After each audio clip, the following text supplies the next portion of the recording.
Mga mahal na kapatid, isang pag-aaral tungkol sa Christianity, Trinity at Tauhid. Sa Trinity, tayong mga Katoliko, hindi tayo Bible alone, na dapat sa Biblia lang. Ang Katoliko, maliban sa Biblia, meron tayong apostolic tradition, meron tayong magisterium, na yon ang magdideklara at magpakikilala sa tunay na Diyos. Ang paksa natin, Trinity o Tauhid, alin ang dapat maniniwalaan ng tao upang makamit ang tiyak na kaligtasan. So, sa presentation ko, pwede nating ikumpara ang Tauhid ng mga Muslim sa Islamic Allah at ang Trinity. So, ang Trinity ba ay tatlong Diyos sa tatlong persona? Kahit sa kanilang aklat na Islam Recording in at progress. Christianity, may definition sa Trinity. Trinity, it has been defined as there is one person of the Father, another to the Son, another to the Holy Spirit, but the Godhead of the Father and the Son and the Holy Ghost are one. So, yon ang definition, iisa. At mula pa noon, si San Pablo nagpahayag na ang Diyos na naglikha sa sanlibutan ay makilala sa pamamagitan ng kanyang mga nilikha. Kaya, kung tingnan natin ang the first book, chapter of the Bible, in Genesis chapter 1, verse 1, in the beginning, God created heavens and earth. So, diyan pa lang, tatlo na. In the beginning, time, heavens, and earth. At beginning, may past, present, and future. Heaven, height, depth, width. Earth, matter, solid, liquid, gas.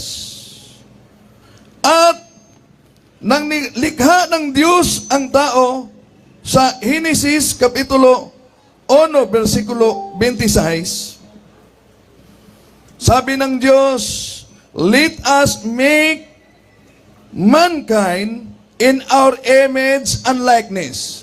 Let us, plural, make mankind in our plural image singular and likeness.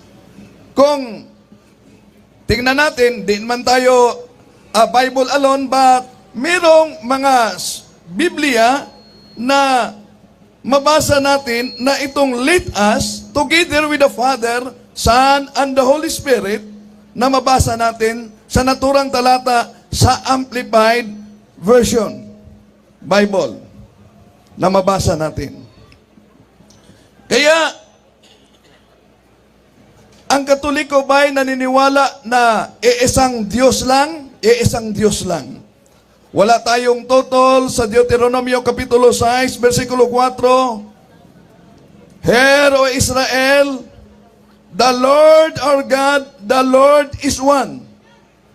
Shema Israel, Yahweh Eloheno, Yahweh Echad. At ang Echad yan ay hindi nag-iisang persona, more than one person. Echad. Kung tingnan natin, in the Hebrew word, iba ang Yachid at iba ang Echad. Echad, one of unity. So, ang Trinity, batay mismo sa deklarasyon at turo ng ating Panginoong Hesus. Sa San Mateo, Kapitulo 28, versikulo 19, using the Voice Bible, go out and make disciples of all nations, ceremonially wash them through the baptism in the name of the triune God, Father, Son, and the Holy Ghost. So, nandyan ang triune God. No? Father, Son, and Holy Spirit, in the name singular, sa iisang Diyos, Father, Son, and Holy Spirit. So, napakalinaw na turo yan. At ito ay tinatawag ng simbahan na Holy Trinity. Tres Unity. Unidad. Sa pamamagitan ng mga konselyo ng simbahan. Dahil ang otoridad at final authority, di naman ang Bible, kundi ang simbahan. O ng Timoteo 3:15, the pillar and foundation is the church. Kaya ang simbahan ang magturo.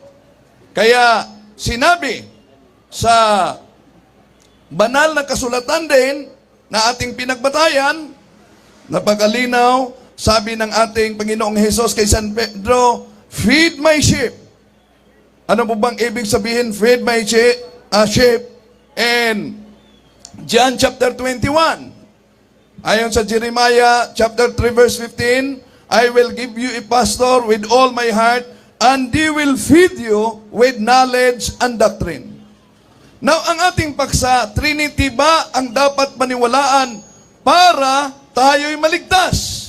Yes, malinaw yan sa Biblia ng mga Kristiyanos. Bakit?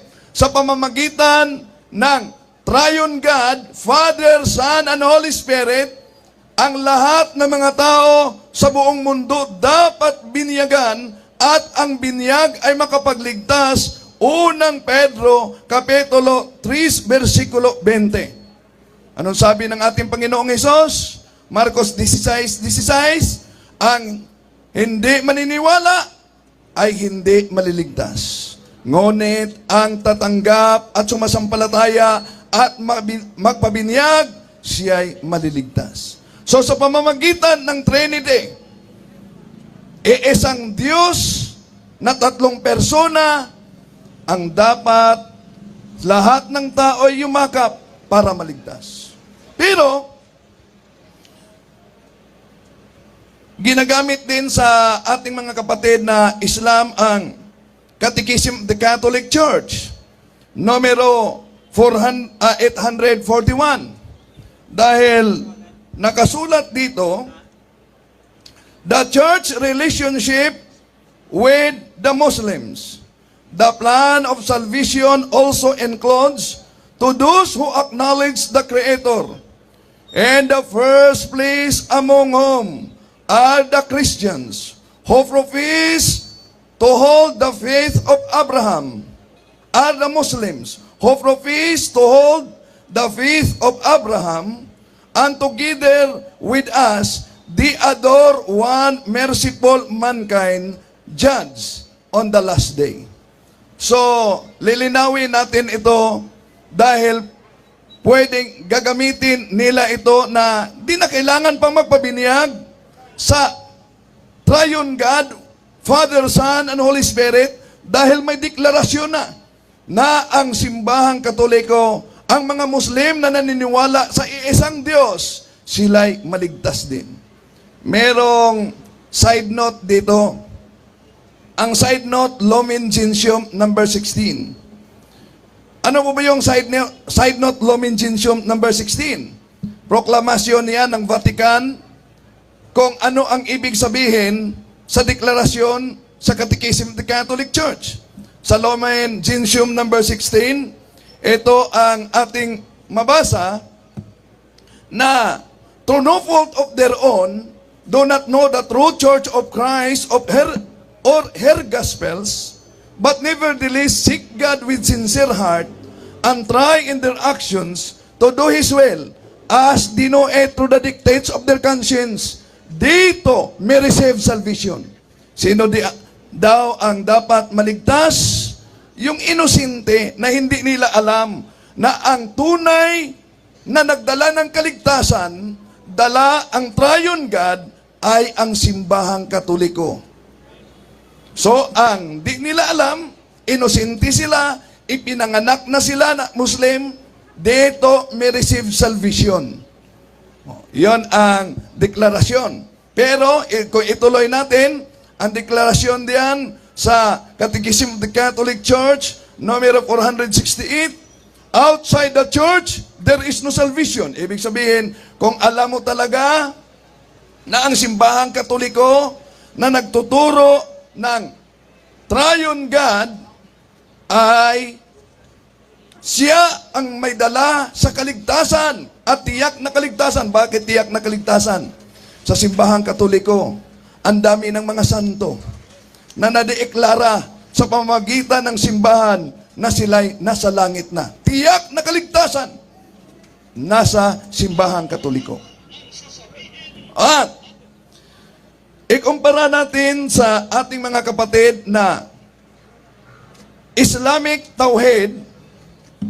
Sa Islamic Tauhid, mabasa natin sa introduction ng Quran nila, page 842, na ang Islamic Tauhid ay may tatlong aspeto. Ibig sabihin, the word Tauhid, di yan mabasa din sa Quran, lalo na ang salitang three aspects of Tauhid. No? Kung ang batayan na dapat mabasa letra por letra.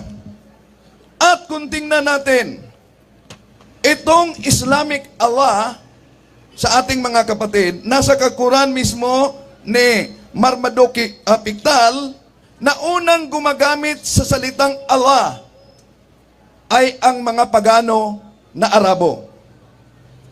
Mabasa natin yan sa pahina 4 sa introduction ni Marmaduke Pickthall na sabi, lalo na ang kanilang tinatawag na banal na bato ay house of Allah, but the chief objects of the worship, there were a number of idols, which were called daughters of Allah and intercessors.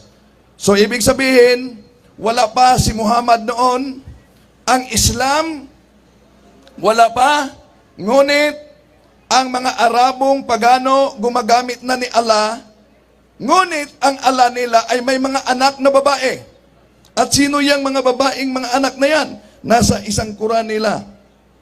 Sa footnote, ating mabasa sa 1638, the three principal idols of pagan idolatry were goddess, Lat, Usa, and Manat.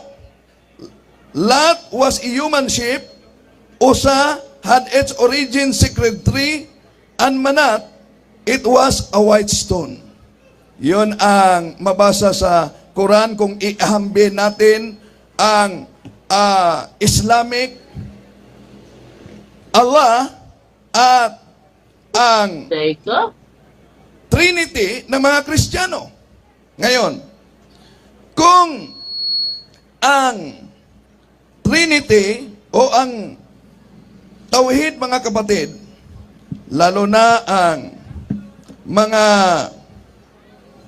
ang kanilang Diyos na nag-iisa na si Allah, ay tunay na Diyos, so ibig sabihin, alam niya ang aral ng simbahang Katoliko o Kristiyanos.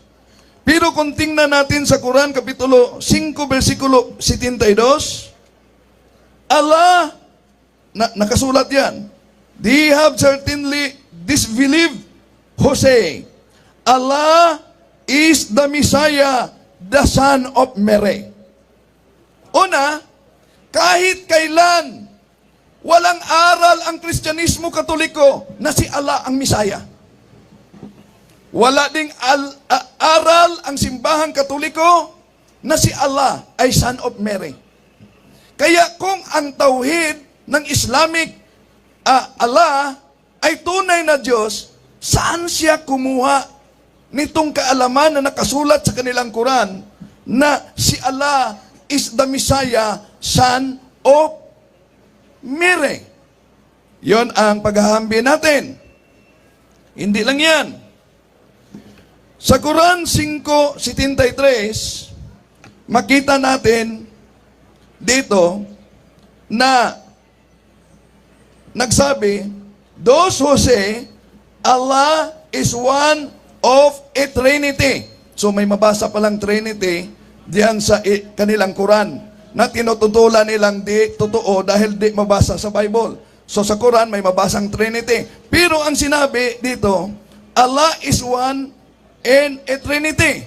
Ang ibig ba sabihin nito ay persona? Hindi. Sa kanilang aklat, mabasa na ang Allah na nagsabi dito, one of the Trinity, one of a Trinity ay one of the three gods. Hindi naman aral ng Kristyanismo na sa Trinity, there are three gods. Hindi lang yan. Sa Quran, Kapitulo 5, versikulo 161, ito mabasa natin. And beware the day when Allah will say, O Jesus, Son of Mary, did you say to the people, take me and my mother as deities besides Allah? Ano sabi? Sa Quran, Kapitulo 5, 116, sinabi mo ba, Jesus, na tanggapin ninyo ako at si Maria na inyong mga Diyos-Diyosan maliban kay Allah? Deities. Ang tanong, turo ba ng mga Kristiyano na si Santa Maria ay nagiging Diyos? Hindi. Kaya dito pa lang, questionable na ang Allah ng mga Muslim kung tunay bang Diyos. At hindi lang yan, nasa kanilang aklat. Ano nakasulat sa kanilang aklat? Sabi, at sa hadith pa rin, ang sabi na the Islamic Ummah shall be divided into 73. One will go to paradise, and the 72 will go to hell. Ang daming mapunta sa impyerno.